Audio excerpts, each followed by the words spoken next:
Lyrelay Moonwhisper sat in the corner of the big metal room. The room was full of machines and wires. People called it the engineering bay, but Lyrelay did not care what they called it. She just wanted to be alone. Her long ears drooped down. Her silver hair fell over her face. Once her green eyes had been bright like stars. Now they looked dull and tired. Very tired. 300 years. That was how long she had been trying. 300 years of making new things. 300 years of having her ideas stolen. 300 years of being told she was not good enough. Just because you are an elf, they always said. Elves are not smart like us. Lyrelay looked at the papers on the floor. They were her designs, her ideas. She had thrown them away again. What was the point? No one would listen. No one ever listened to an elf. The space station moved slowly around the big blue planet below. Station Arcturus was home to many different people. Humans, Xanthari warriors, Nexus robots, and others. But elves? There were very few elves here. And the ones who were here kept quiet. Lyrelay heard footsteps. Someone was coming. She did not look up. She hoped they would go away. "Hey, are you okay?" The voice was new. Lyrelay looked up. A human woman stood there. She had short brown hair and kind blue eyes. She wore the blue uniform of the Coalition engineers. "I am fine," Lyrelay said. She looked away again. The human woman did not leave. She sat down next to Lyrelay. "I am Katie Brooks. I just got here from Earth." Lyrelay said nothing. Katie pointed at the papers on the floor. "Are those yours?" "They were," Lyrelay said. "Now they are trash." Katie picked up one of the papers. Her eyes went wide. "This is amazing. These designs, they could change everything." Lyrelay laughed, but it was not a happy laugh. "You think so? I have heard that before." Katie looked at more papers. This communication system, it could let ships talk to each other across the whole galaxy. In real time, how is that possible? "It uses quantum crystals," Lyrelay said. She could not help herself. She loved talking about her work. The crystals connect to each other no matter how far apart they are. When one crystal vibrates, the other one vibrates too. It happens right away. Katie's eyes got even bigger. "That is incredible. Why is this in the trash?" Lyrelay stood up. "Because I am an elf. Because no one believes elves can make good things. Because they think we are only good for singing and dancing." She started to walk away. Katie followed her. "Wait," Katie said. "I believe you. This is the best design I have ever seen." Lyrelay stopped. She turned around. "You do not understand. I have been trying for 300 years. Every time I show my work, they say it is stolen. Or they say, it will not work. Or they take it and give someone else the credit." Katie frowned. "That is not right. Right or wrong does not matter," Lyrelay said. "That is just how things are." Other workers in the engineering bay watched them talk. Some were humans. Some were tall Xanthari, with their blue skin and sharp teeth. Some were Nexus androids with their metal bodies and glowing eyes. One of the Xanthari workers laughed. "Brooks, do not waste your time. That elf is broken. She used to try hard, but not anymore. Everyone knows she is done." Another worker nodded. "Yeah, she just sits there all day. Does not do any real work. They should send her away." Lyrelay felt her face get hot. She wanted to run away. She wanted to hide. But Katie did something that surprised her. Katie got angry. "She is not broken," Katie said to the other workers. "She is the smartest person in this room. You just do not see it." The Xanthari laughed again. "Humans, always thinking they know better. That elf has been here longer than you have been alive, little human. We know what she is worth." Katie picked up more of Lyrelay's papers. "These designs are worth more than all of your work combined." The room got quiet. People stared. No one had ever defended an elf before. Not like this. Lyrelay felt something she had not felt in a long time. Hope, just a little bit. But it was there. "Come on," Katie said to her. "Let me buy you some coffee. I want to hear about all of your ideas." Lyrelei looked at Katie. This human was either very brave or very stupid. Maybe both. Why? Lyrelei asked. Why do you care? Katie smiled. It was a real smile, a warm smile. Because good ideas should not be thrown away, and neither should good people. They walked together toward the station's cafe. Behind them, the other workers whispered and pointed. But Lyrelei did not care. For the first time in years, someone wanted to listen to her. The cafe was small and crowded. Katie found them a table in the back. She brought 2 cups of hot coffee. Tell me about the quantum crystals, Katie said. Lyrelei hesitated. You really want to know? I really want to. No. So Lyrelei began to talk. She told Katie about the crystals that grew on her home world. She explained how they could be connected across space. She drew pictures on napkins. She showed Katie how the communication system would work. Katie listened to every word. She asked smart questions. She understood the science. She even had ideas to make the system better. For 3 hours they talked. Other people came and went. But Katie never looked away. She never got bored. She never said Lyrelei was wrong. Finally, Lyrelei stopped talking. I should go, she said. You have work to do. This is work, Katie said. This is the most important work I have ever done. Lyrelei felt tears in her eyes. You do not understand. Everyone will tell you to stay away from me. They will say I am trouble. They will say I am not worth your time. Katie leaned forward. Then I guess I will have to believe enough for both of us. Lyrelei stared at her. No one had ever said anything like that to her before. I mean it, Katie said. Your ideas are amazing. You're amazing. And I am not going to let anyone tell me different. That night, Lyrelei lay in her small room. She stared at the ceiling. For the first time in many years, she felt something like hope growing in her chest. Maybe this human was different. Maybe this time would be different. Maybe she was not done after all. Katie came to find Lyrelei every day after that. She always had new questions. She always wanted to learn more. They met in secret places, empty storage rooms, quiet corners of the station, places where other people would not see them together. Why? Do we have to hide? Lyrelei asked one day. Katie looked sad. My boss, Captain Lisa Morgan, told me to stay away from you. She said you would only cause trouble. Lyrelei felt the old pain in her chest. Maybe she is right. She is wrong, Katie said firmly. You are not trouble. You are brilliant. They were sitting in an old maintenance tunnel.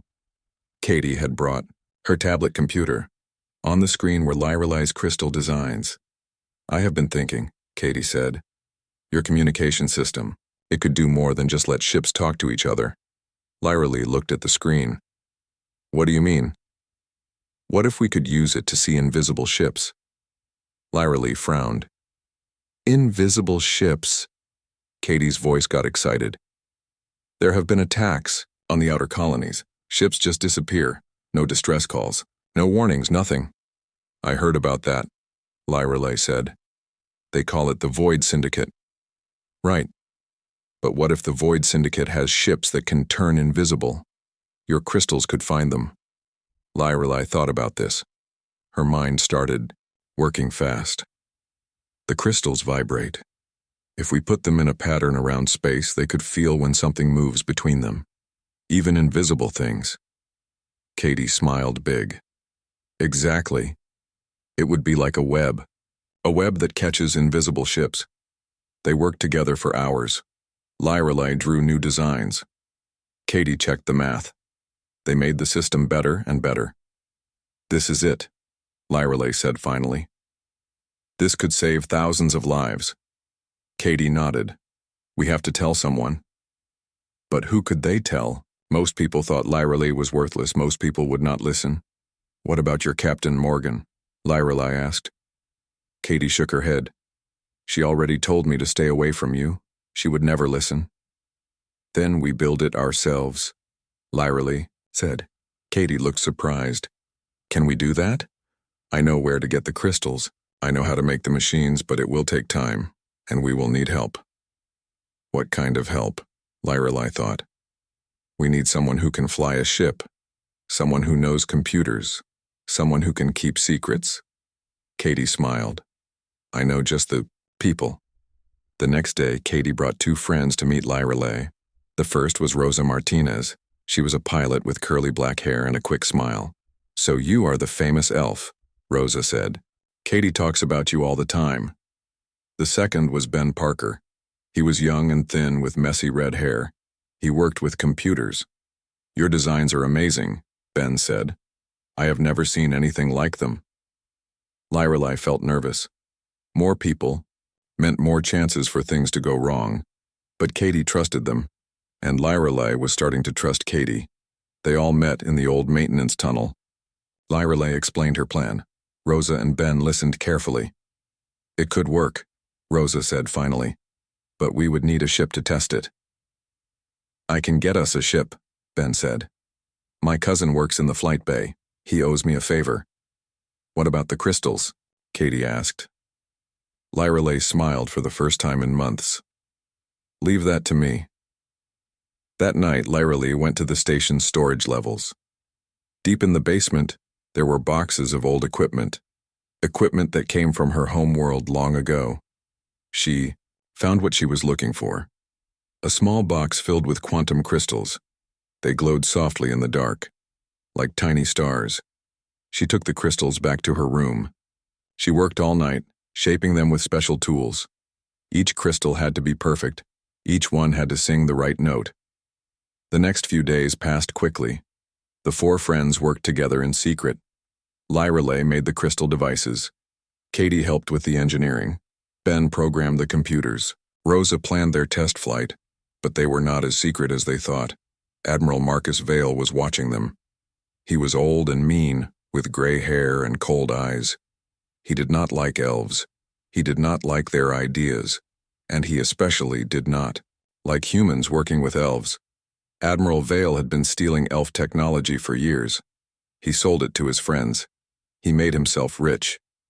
If Lyrelei's communication system worked, it would prove that elves were smart. That would be bad for his business. He called Captain Morgan to his office. Your engineer Katie Brooks is causing problems, he told her. Captain Morgan looked confused. Problems? She is one of my best workers. She is working with that worthless elf, the one called Moon Whisper. Captain Morgan sighed. I told her to stay away from Lyrelei. The elf is trouble. More trouble than you know, Admiral Vale said. I have reports that they are building something dangerous. This was a lie, but Captain Morgan did not know that. What should I do? She asked. Stop them, before they hurt someone. Captain Morgan nodded. She trusted Admiral Vale. Everyone trusted Admiral Vale. They did not know he was lying.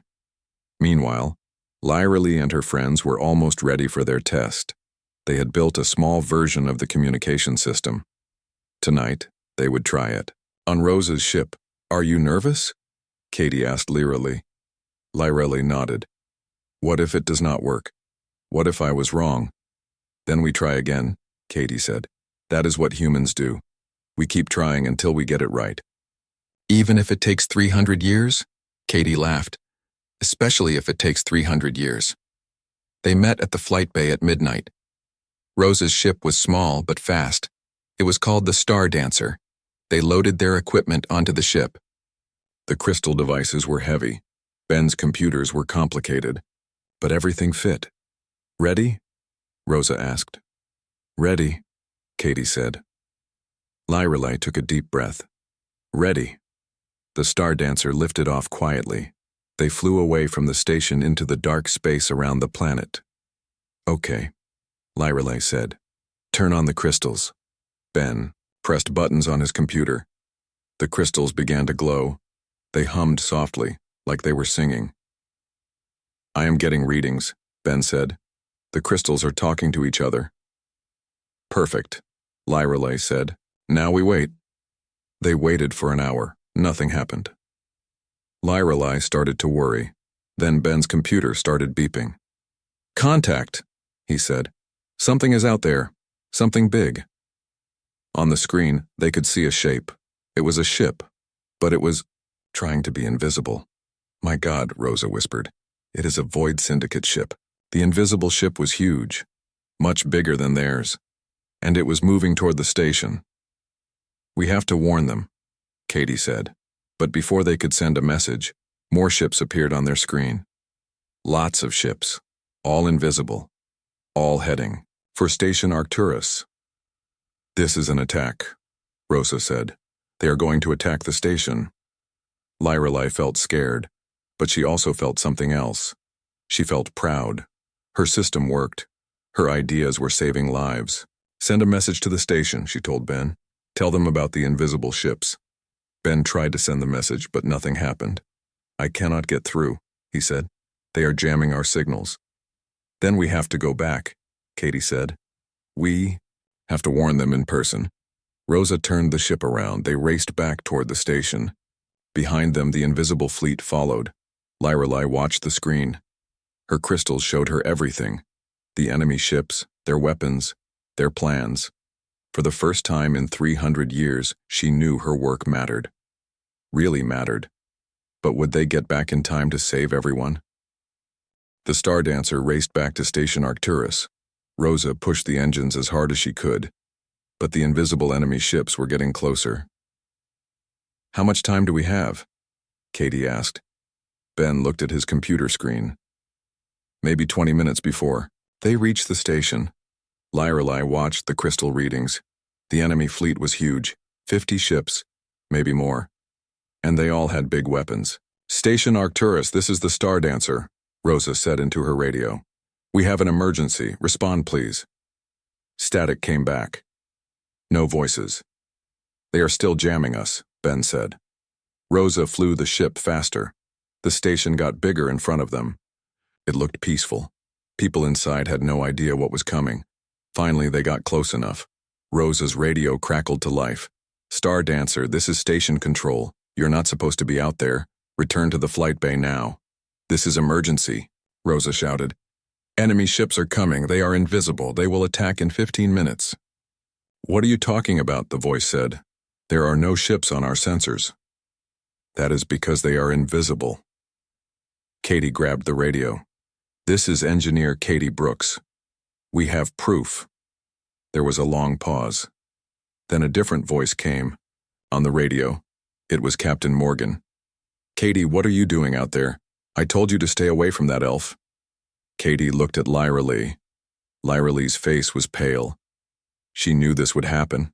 People would blame her. Captain, please listen, Katie said. Lyrelei made a system that can see invisible ships. There is a whole fleet coming. That is impossible, Captain Morgan said. Elves cannot make technology like that. Lyrelei felt the old pain in her chest. Even now, when people's lives were in danger, they would not believe her. The Star Dancer flew into the station's flight bay. Security guards were waiting for them. Lots of security guards. Oh no, Rosa said. They landed the ship. The guards surrounded them right away. Their leader was a big man with angry eyes. You are all under arrest, he said. Admiral Vale wants to see you. They were taken to the security office. Their hands were tied behind their backs. The crystal devices were taken away from them. Admiral Vale was waiting for them. He looked very pleased. Katie Brooks, he said. I am disappointed in you. You were a good engineer. But then you started working with this elf. Sir, you have to listen, Katie said. There are enemy ships coming. Invisible ships. They will attack in 10 minutes. Admiral Vale laughed. Invisible ships? That is ridiculous. There is nothing on our sensors. Because they are invisible, Ben shouted.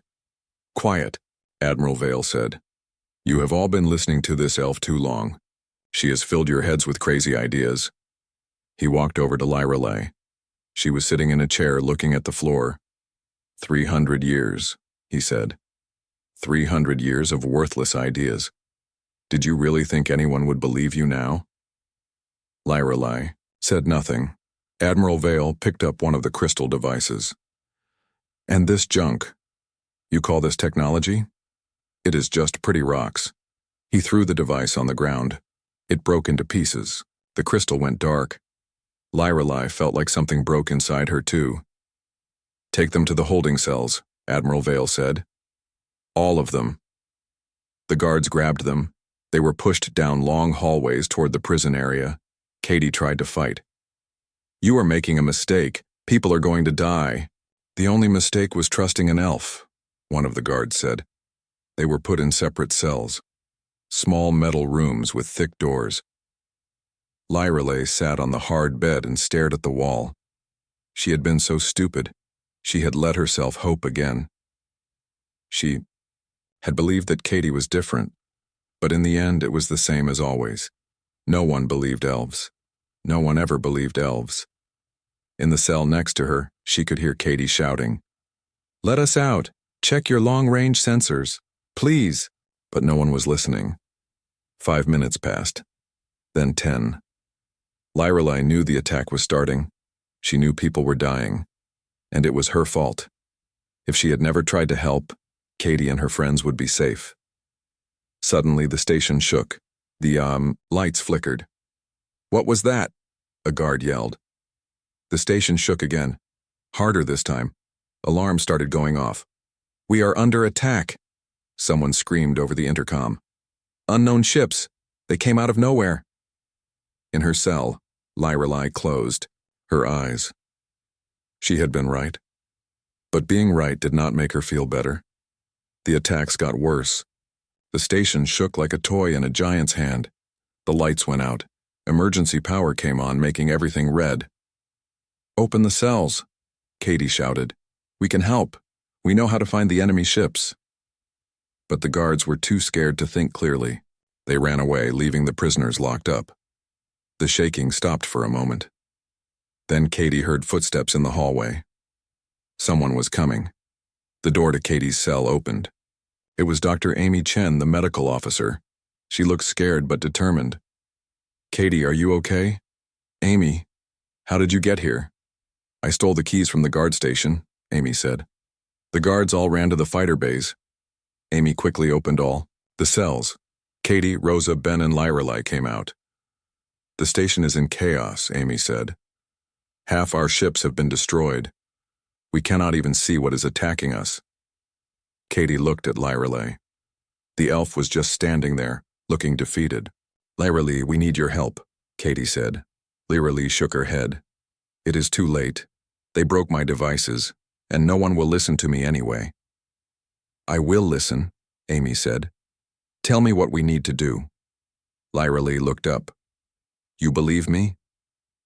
"The station is being attacked by invisible ships," Amy said. "You predicted this, of course I believe you." For a moment hope flickered in Lyrelei's eyes. Then she shook her head again. "It does not matter. Admiral Vale destroyed my crystals, and even if I could make new ones, it would take hours. We do not have hours." The station shook again. More alarms went off. "Actually," Ben said quietly, "we might have hours." Everyone looked at him. "I backed up all the crystal data on my personal computer," he said, "and there is a whole box of backup crystals in Lyrelei's room. I saw them yesterday." Katie grabbed Lyrelei's shoulders. "We can do this. We can save the station." "But Admiral Vale will stop us," Lyrelei said. "Then we do not tell Admiral Vale," Rosa said. "We do it in secret." Amy nodded. "I can get you to the engineering bay without being seen, but you have to hurry." They ran through the shaking corridors. Behind them, they could hear explosions. People screaming. The station was dying. But Katie would not give up. And slowly, Lyrelei started to believe again, too. "Okay," Lyrelei said as they reached the engineering bay. "I need 10 minutes to build new crystal devices." "You have them," Katie said. Lyrelei's hands worked fast. She connected crystals to computers. She built the devices that would save them all. But outside, Admiral Vale was looking for them. And he was very angry. "Find them," he screamed at his guards. "Find them and stop them. That elf will ruin everything."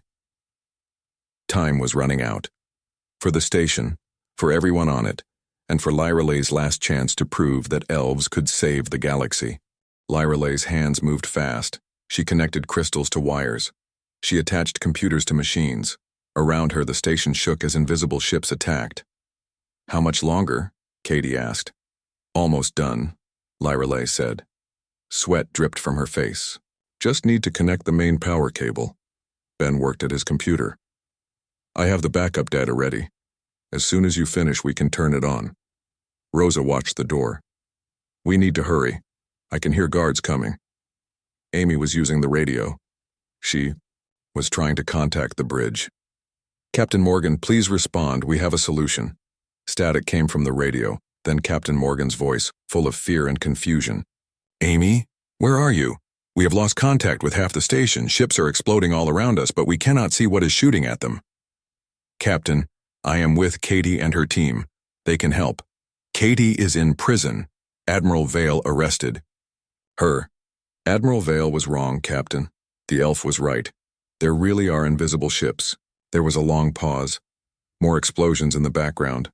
"Are you sure?" Captain Morgan asked. "I am sure," Amy said. "Let them help." "Done," Lyralay said. She connected the last wire. "Ben, start the program." Ben's fingers flew over his keyboard. The crystals began to glow. They hummed softly, like they were singing a song only they could hear. "It is working," Ben said. "I am getting readings. Lots of readings." The main screen lit up. It showed the space around Station Arcturus, and everywhere there were red dots. Enemy ships that had been invisible were now easy to see. "My God," Rosa whispered. "There are so many of them." 50 enemy ships surrounded the station, maybe more. They were big and dangerous. Their weapons were powerful. "Amy, can you patch us through to the bridge?" Katie asked. Amy worked with the radio. "You are connected." Katie took a deep breath. "Captain Morgan, this is Katie. We can see the enemy ships now." "Katie, thank goodness you are alive." "Admiral." "Vale said you were arrested. We escaped. Captain, look at your tactical screen. We are sending you the enemy positions." Ben pressed buttons on his computer. The information from Lyralay's crystals went to the bridge. On the bridge, Captain Morgan watched her screen change.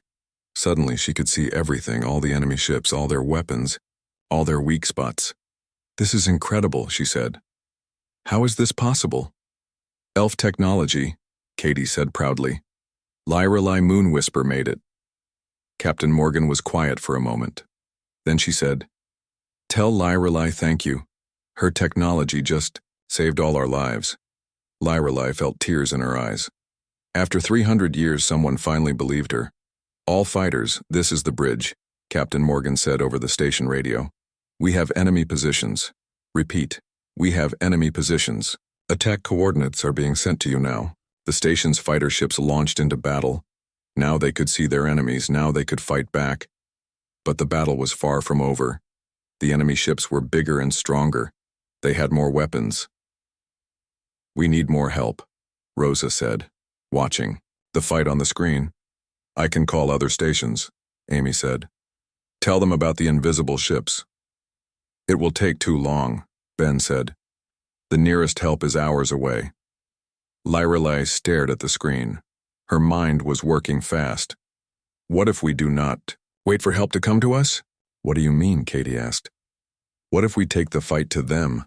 Lyralay pointed at the screen. "Look at their formation. They are protecting something big in the center." Katie looked closer. In the middle of the enemy fleet was a huge ship, much bigger than the others. "A command ship," Katie said. "Right. If we destroy that ship, the others will not know what to do. They will run away." "But how do we get close?" Rosa asked. "It is surrounded by 50 other ships." Lyralay smiled. For the first time in 300 years, she felt truly confident. "We turn invisible too." Katie stared at her. "We can do that?" "The crystals do not just find invisible things," Lyralay explained. "They can also make things invisible. If I change the frequency, reverse the polarity." Her hands moved over the controls. The crystal's song changed. It became deeper, more complex. Ben, download this program to a portable device. Something we can take on a ship. Already doing it, Ben said. Suddenly the door burst open. Admiral Vale stood there with 6 guards. His face was red with anger. "Stop right there," he shouted. "You are all under arrest." "Admiral, what are you doing?" Amy asked. "They are saving the station. They are ruining everything," Admiral Vale said. "That elf technology must be destroyed." Now Katie understood. "You have been stealing elf technology, selling it. If people know elves can make good things, your business is finished." Admiral Vale's eyes were cold and mean. "Very smart, human. Too bad you will not live to tell anyone." He pulled out a gun. "Guards, arrest them. If they resist, shoot them." The guards moved forward.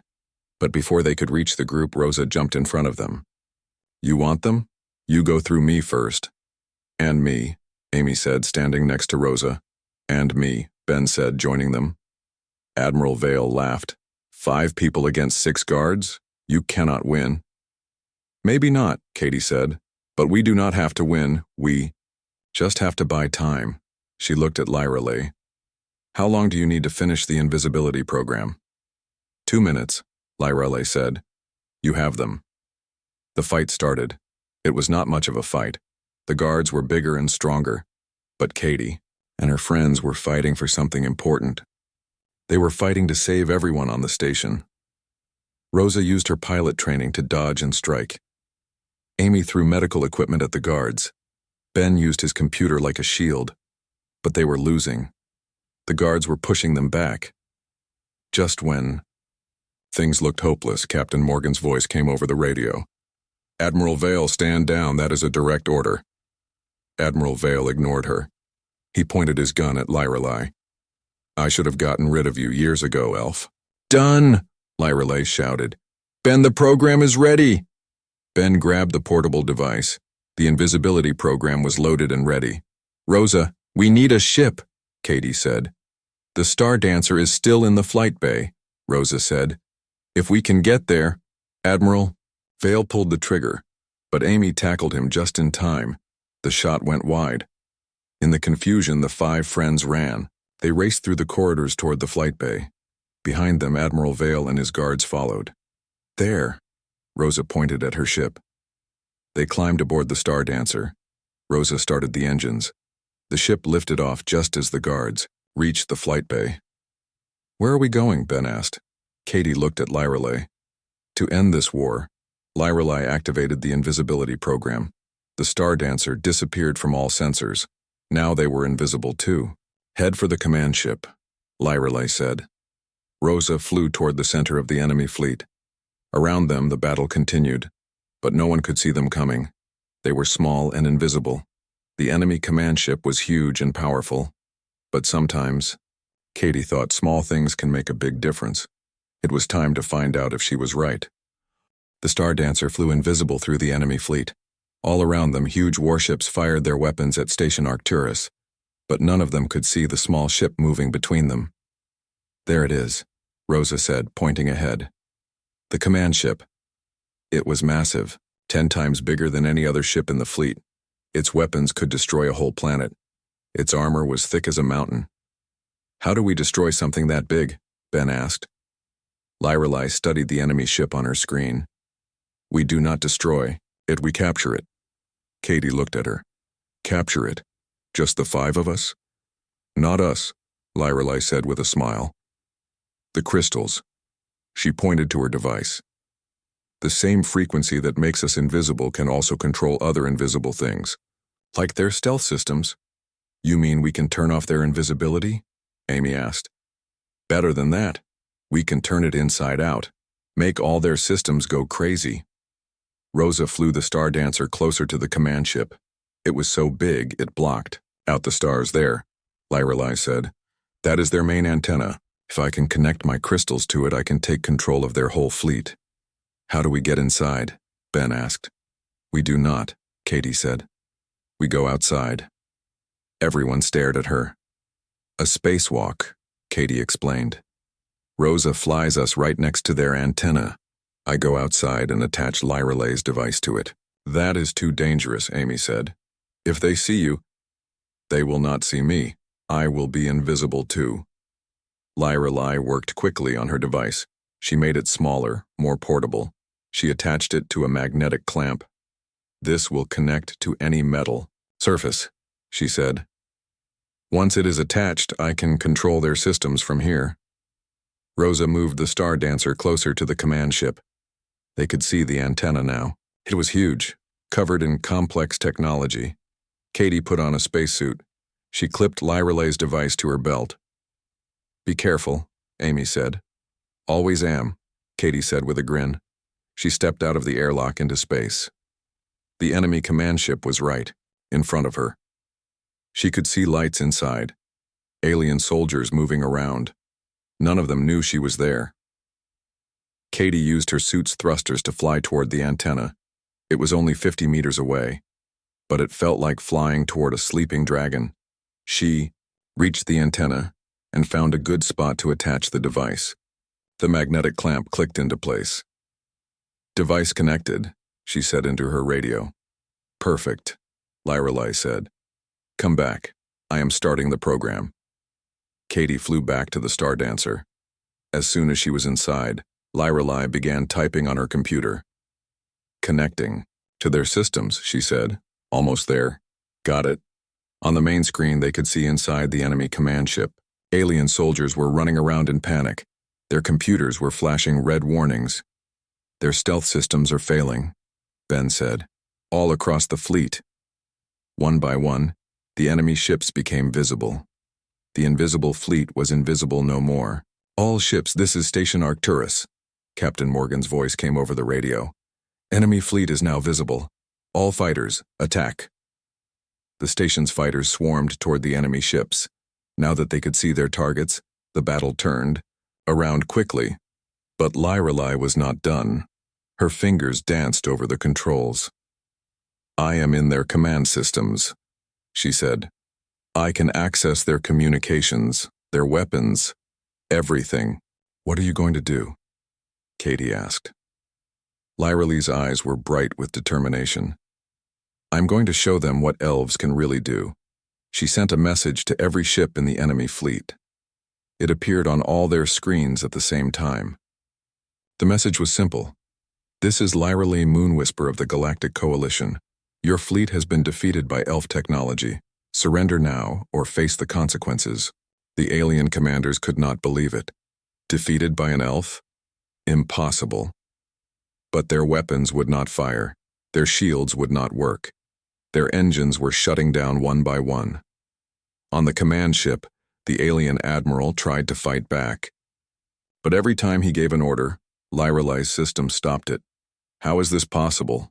He screamed. His second-in-command looked at the data. Sir, it appears their technology is connected to quantum crystals.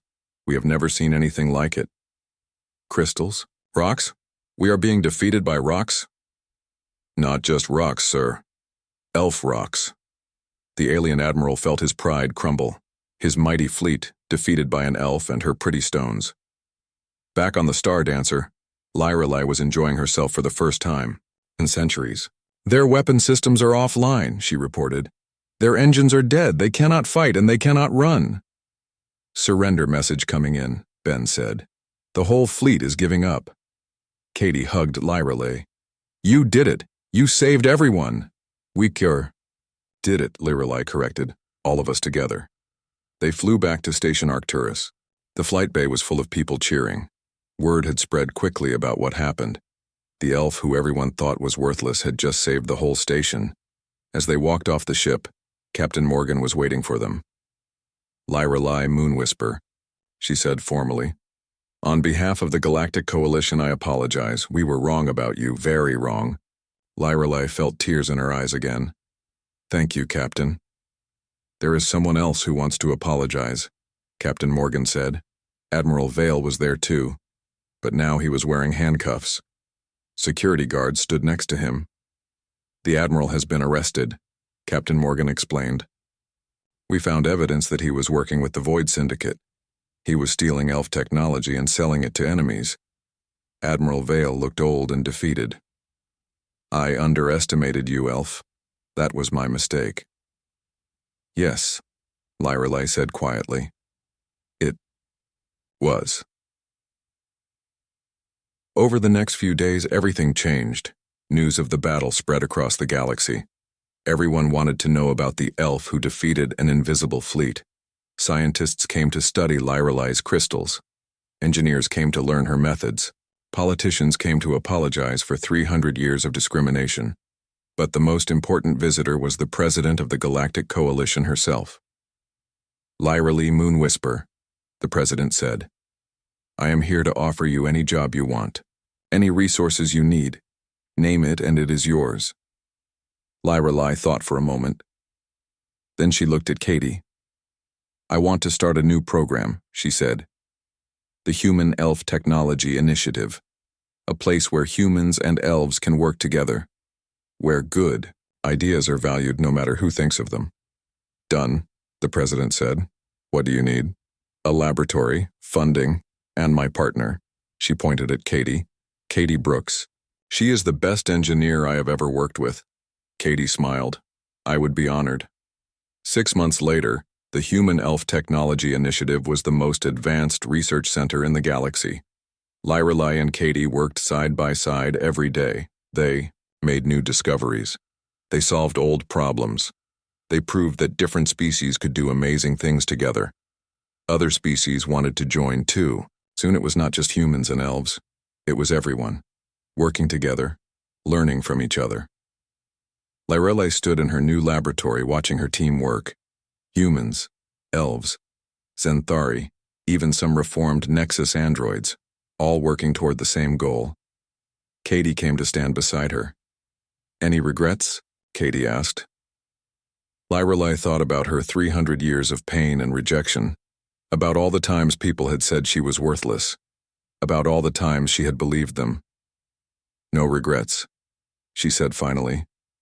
Everything that happened brought me here, to this moment, to this team, to you. Katie smiled. So what is our next project? Lyrelei picked up a new crystal from her desk.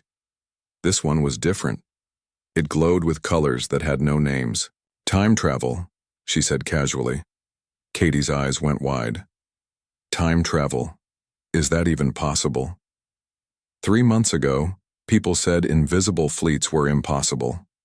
6 months ago, they said elves could not make advanced technology. Lyrelei grinned. It was a happy grin, a confident grin, the grin of someone who knew her worth. Want to find out what else is possible? Katie laughed. With you? Always. They went back to work. 2 friends, 2 brilliant minds, 2 people who proved that when someone believes in you, anything can happen. Outside their window, the stars shone bright, and somewhere among those stars, other people who had been told they were worthless looked up and felt hope. Because if a broken elf and a stubborn human could change the galaxy, then maybe anyone could. The universe was full of possibilities, and Lyrelei Moonwhisper was just getting started.